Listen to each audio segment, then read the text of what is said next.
You know, even though the United States could be on the brink of attacking Syria, most Americans do not even see it as a #1 issue facing the country right now.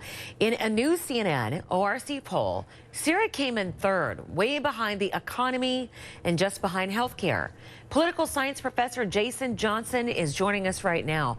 Do you think that there's something that the president can say tonight that will convince people that there is a need to do something that he hasn't already said? Because he said plenty.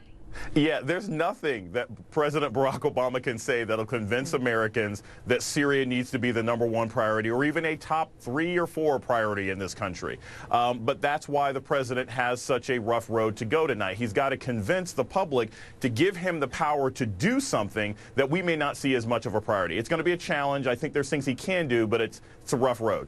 So President Obama says that, you know, talk of now a possible diplomatic deal is promising, but that we need to be sure that it isn't some type of a fake, a stall tactic. Listen. Because we've seen Assad's willingness to use chemical weapons, we're going to have to go further and give the international community assurances that they will not be used, potentially by getting them out of there. At minimum, making sure that international control over those chemical weapons takes place. So now, could what came out of basically an unscripted remark from John Kerry end up being a possible solution here?